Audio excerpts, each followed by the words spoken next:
The phone rings, a harsh, mechanical shriek in the dead air of the precinct. Officer Jenkins, his shift bleeding into the slow, graveyard hours, picks it up with a sigh, expecting another drunk, a domestic dispute, another small-town tragedy. But the voice on the other end is calm. Eerily so. It's a man's voice, soft-spoken, almost polite. "I'd like to speak to an officer, please," he says. "I have information about the missing girls."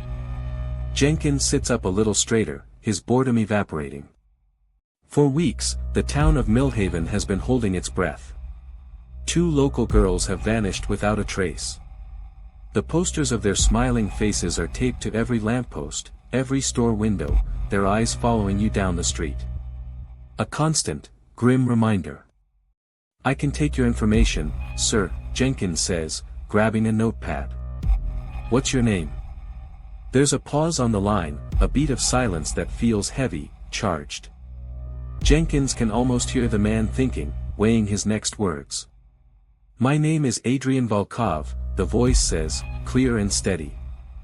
"And I'm not calling with information." Another pause. Jenkins' pen hovers over the paper. The hum of the fluorescent lights overhead suddenly seems deafening. "I'm calling to confess." The words hang in the air, simple and monstrous. Welcome to the Crime Ledger, where every page reveals a mystery. Before we dive in, write in the comment section where you are watching from, and if you are a true crime lover, don't forget to like, subscribe and turn on the bell icon, so you will never miss the next true crime stories. Jenkins freezes. This has to be a prank. A sick, twisted joke. He's about to snap at the caller, to threaten him with wasting police time, but the man continues, his tone still unnervingly placid. "The first one," Adrian Volkov says, as if discussing the weather, "is in the state park. Off the old logging road, about 2 miles east of the river. You'll find her under a pile of rocks near a large, lightning-struck oak tree." Jenkins' blood runs cold. The location is specific. Too specific. And the detail about the tree, that wasn't in the papers. Nobody knew that. "Who is this?" Jenkins demands, his professional demeanor cracking. "Is this some kind of joke?" "It's no joke," Volkov replies, and for the first time, a sliver of emotion bleeds into his voice. Something that sounds like relief. "I'm tired. I can't do this anymore. I'll be waiting outside my apartment. 142B, Cedar Avenue. Don't make me wait long." The line goes dead. Jenkins sits there for a full 3 seconds, the dial tone buzzing in his ear like an angry insect. Then, adrenaline floods his system.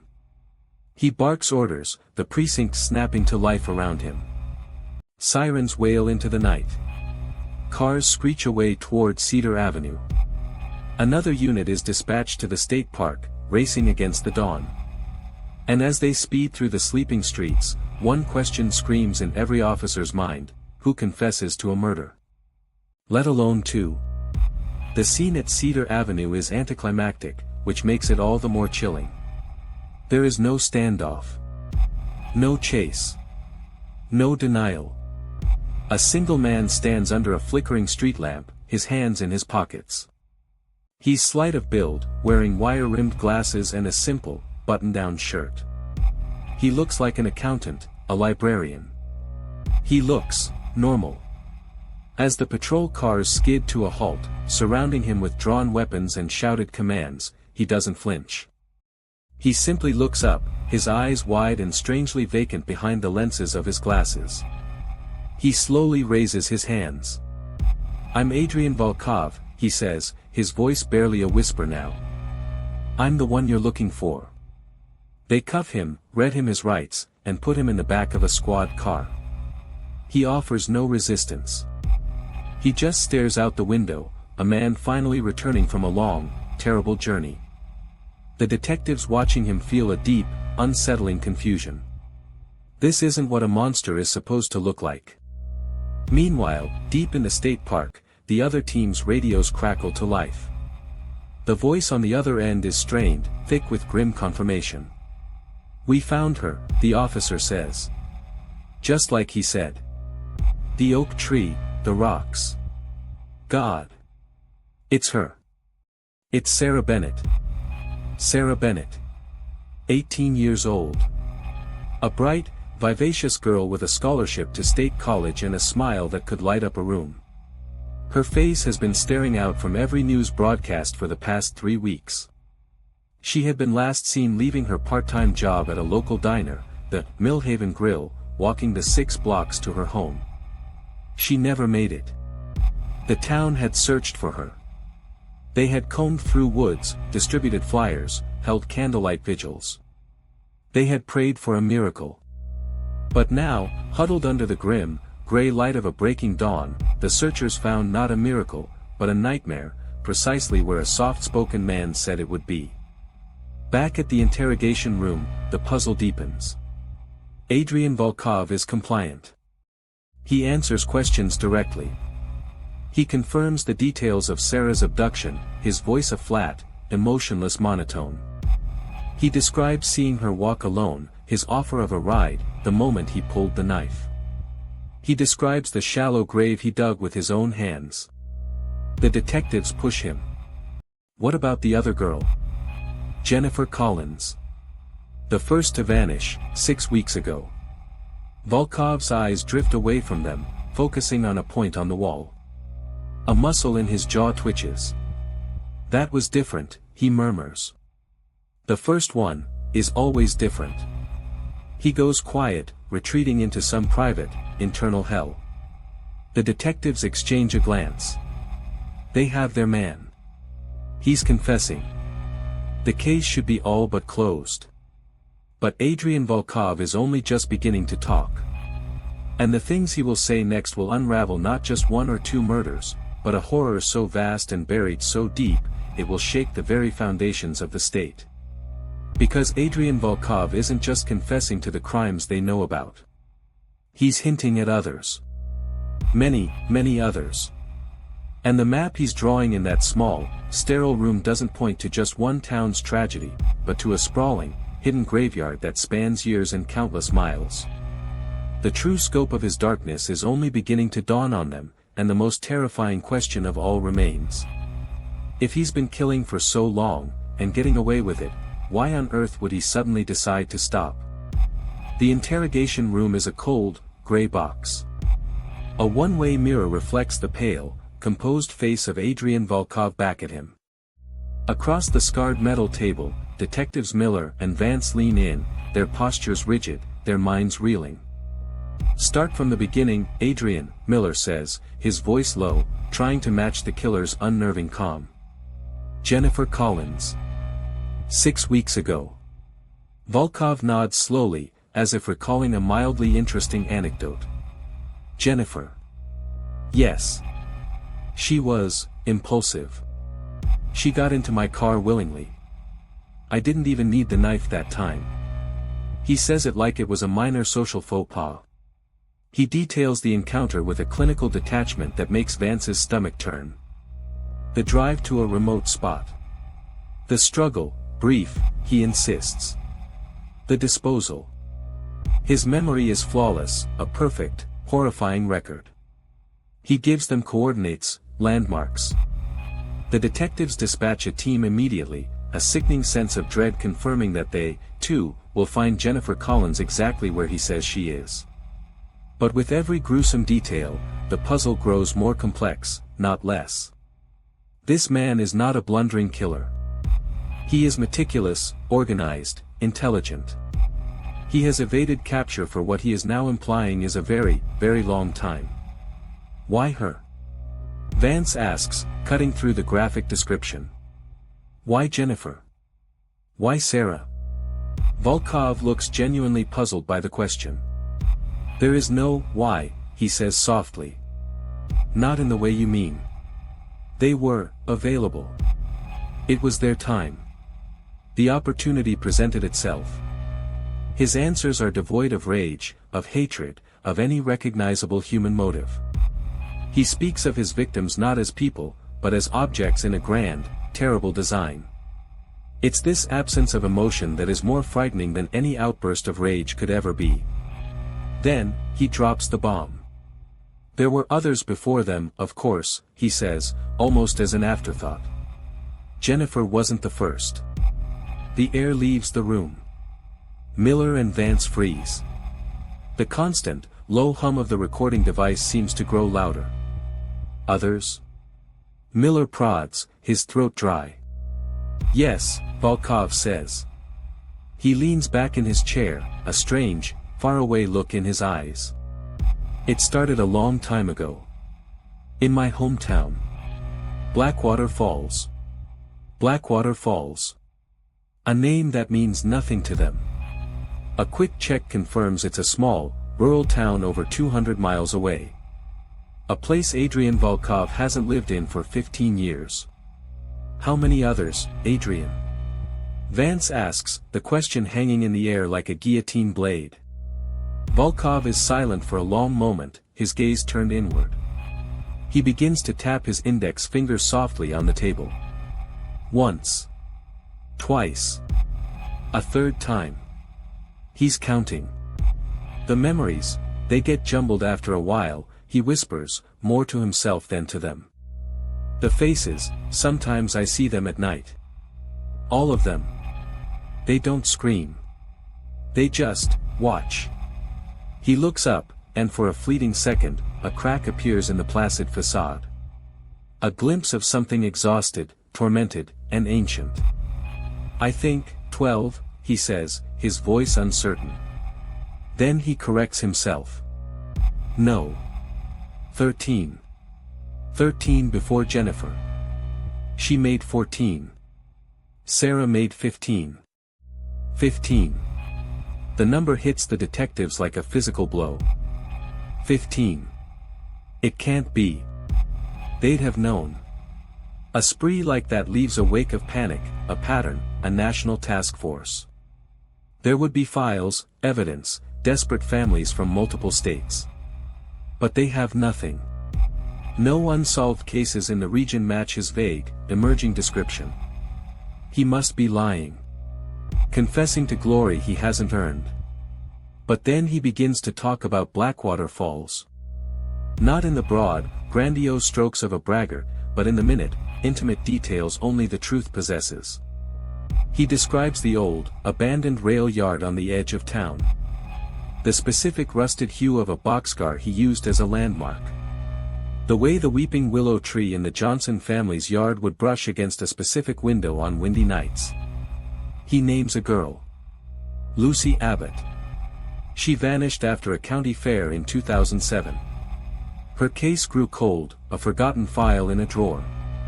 He describes a boy, Michael Reed, who disappeared on his paper route in 2009.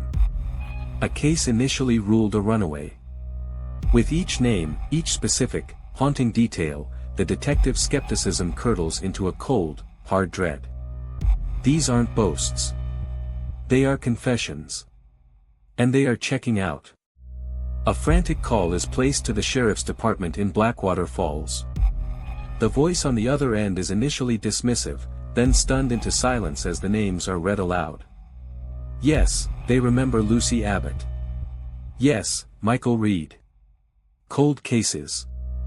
Long assumed to be dead, but with no bodies ever found. Adrian Volkov is not a double murderer. He is a potential serial killer of unimaginable proportions. And he is willingly, calmly, unprompted, giving them a guided tour of his personal hell. The investigation explodes in scope.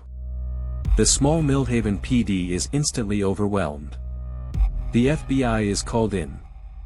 Field agents and forensic teams descend on the town.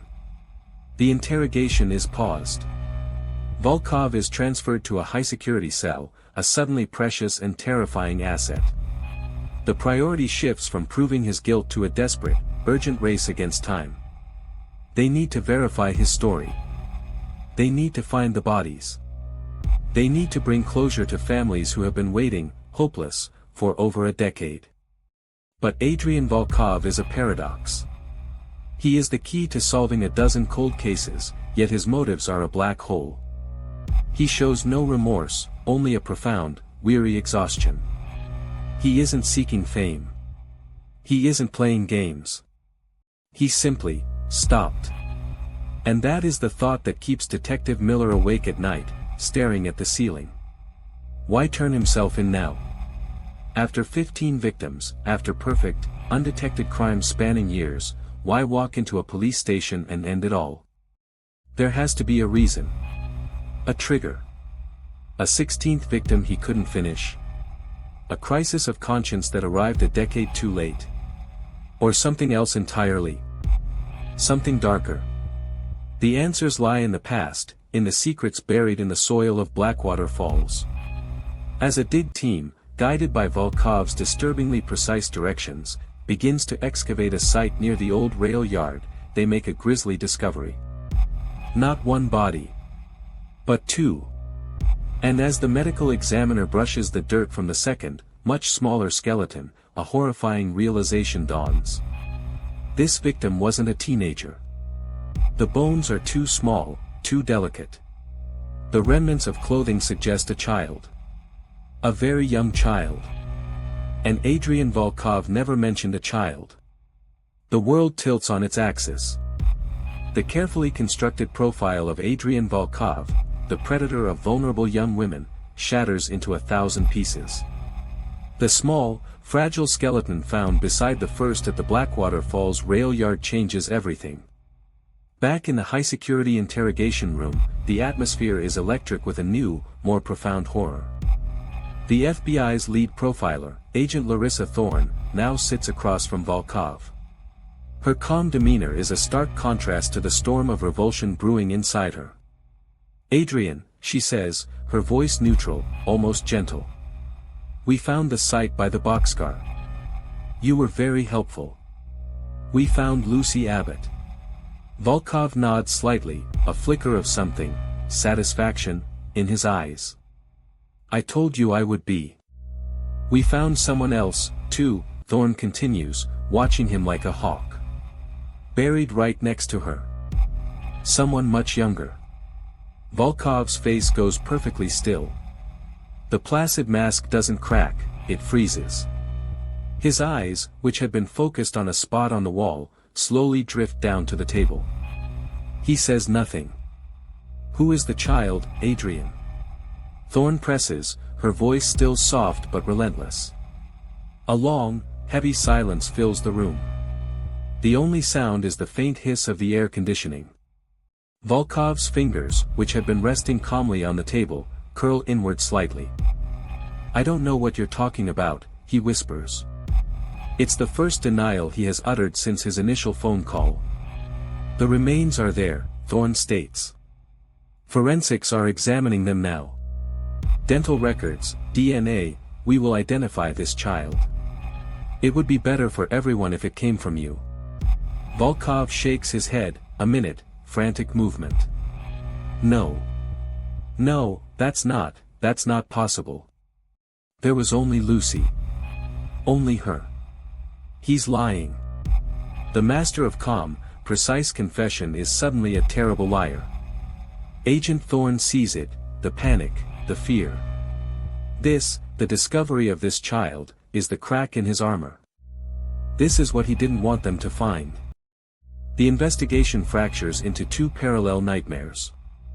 The first continues the grim process of excavation, following Volkov's map to its terrible conclusions. Teams fan out across multiple states.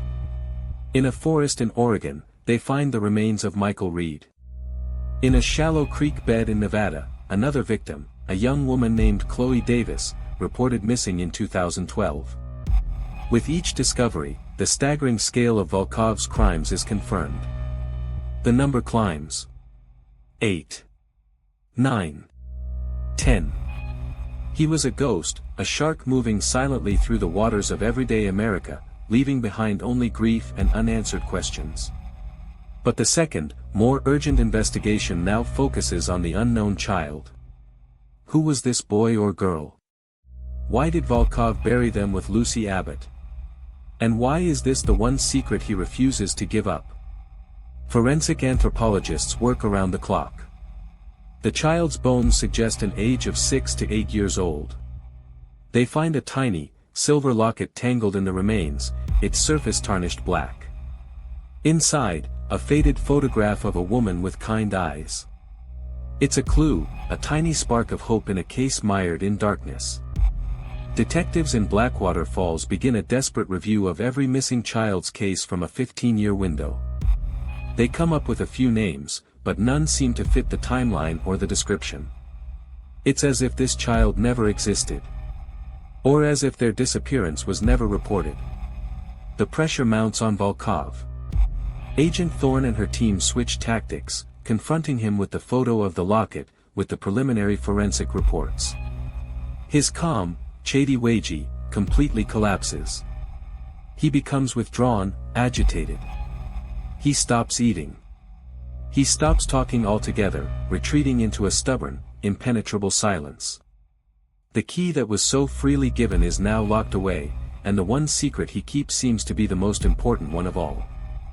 The break comes not from Volkov, but from a dusty filing cabinet in the basement of the Blackwater Falls Town Hall.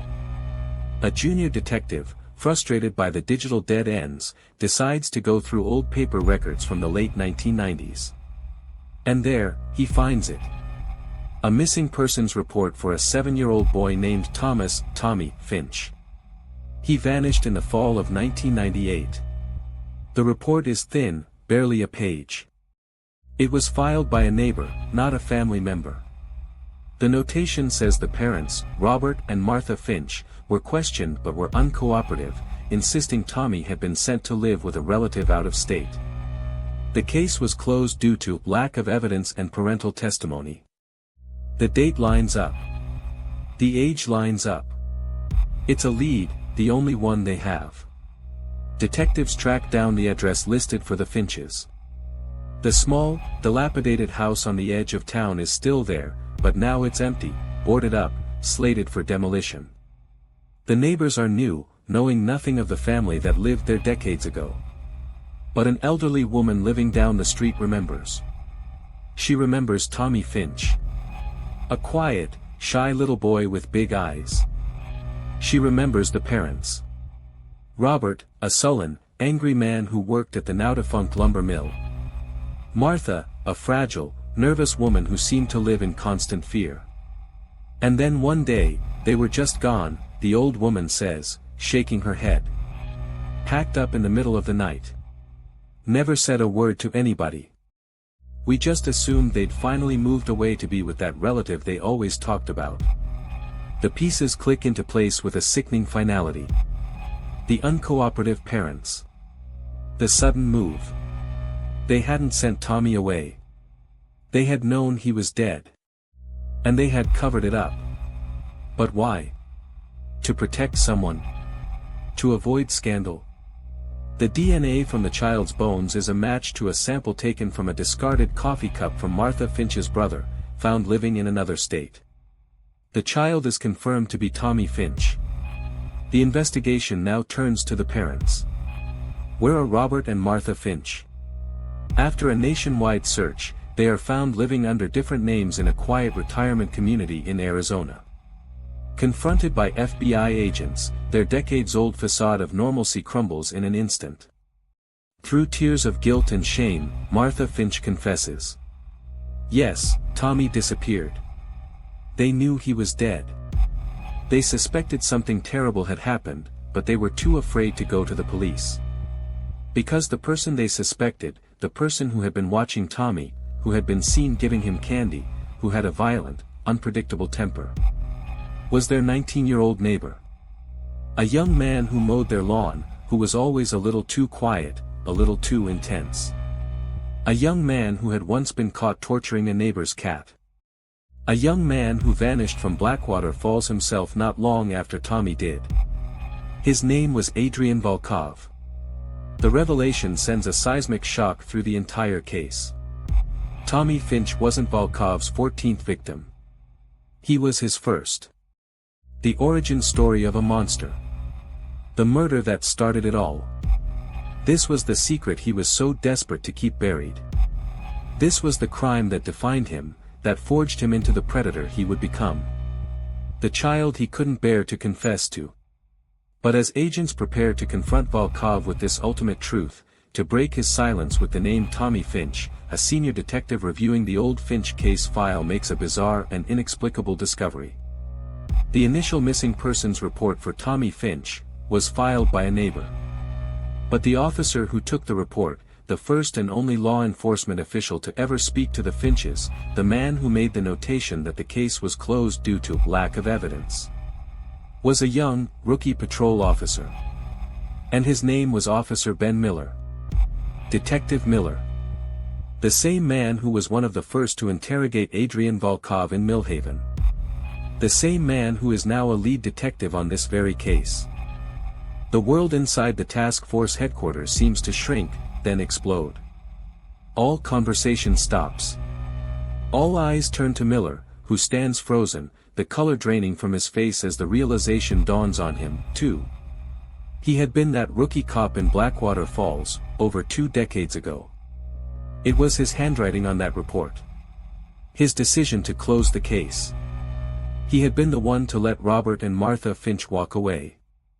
He had believed their story, taken their word at face value. He had failed Tommy Finch.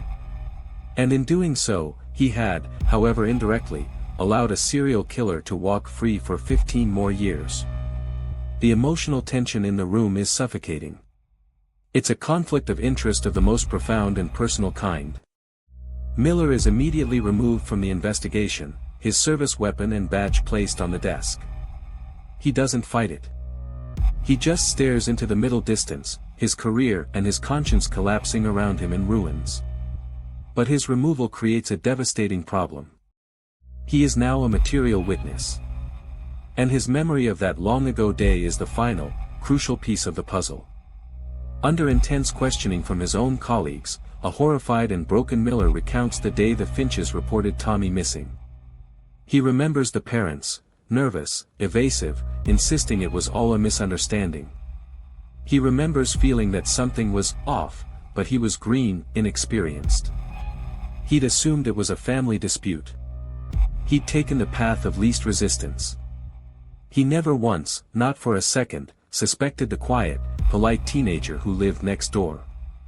This revelation changes everything. It's no longer just about Adrian Volkov's crimes. It's about a catastrophic failure of the system. A single, overlooked moment that had universe-shattering consequences. Armed with this new, tragic context, Agent Thorne returns to Volkov's cell. She doesn't confront him with anger. She sits before him with the grim weight of history. "We know about Tommy Finch, Adrian," she says, her voice quiet but unwavering. "We've spoken to your parents. We know what happened in that house next door." Volkov, who has been catatonic for days, slowly lifts his head. His eyes are red-rimmed, hollow. The mention of the name seems to physically wound him. "We know he was your first." A single tear traces a path down Volkov's cheek. It's the first and only sign of genuine emotion he has ever shown. "He was so small," Volkov whispers, his voice cracking. "He trusted me. I wanted to see what it felt like." The dam breaks. Adrian Volkov, the monster, finally shatters. He confesses to the murder of Tommy Finch in a choked, broken monologue. He describes the overwhelming urge, the experiment that went horribly wrong, the paralyzing fear afterwards. He describes watching from his window as the police came and went next door, terrified of being caught, elated when he wasn't. "That was the worst part," he sobs, fully collapsing now. "Getting away with it. It didn't feel like a mistake. It felt like a door opening. It felt like permission." And so, the horrifying truth is laid bare. Tommy Finch was the key. His murder was the genesis. The guilt, the fear, the twisted thrill, it didn't make Volkov stop. It made him start.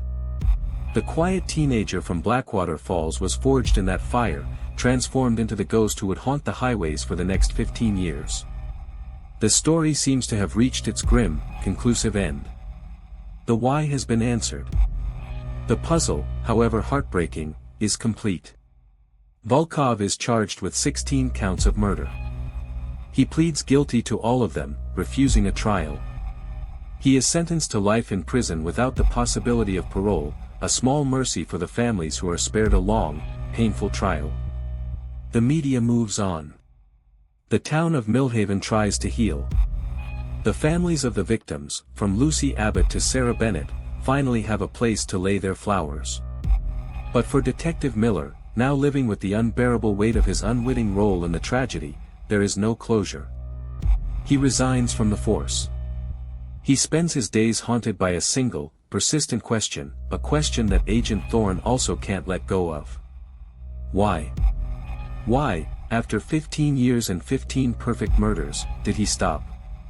They had put it down to a final, belated pang of conscience over his first victim, Tommy Finch.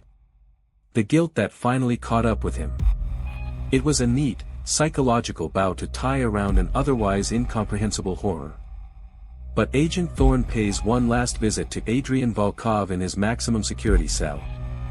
He sits on his cot, looking smaller than ever, a man utterly emptied out. "It's over, Adrian," she says.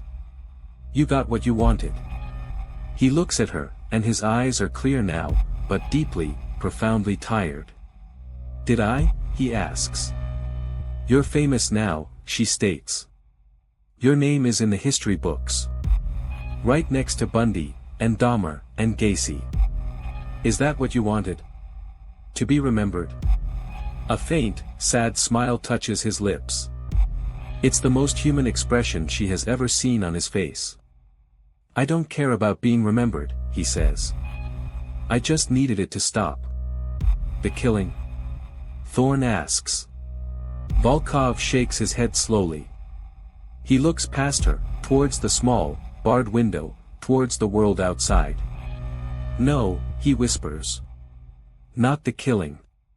He takes a slow, shaky breath. "I needed him to stop." Agent Thorne feels a cold knot form in her stomach.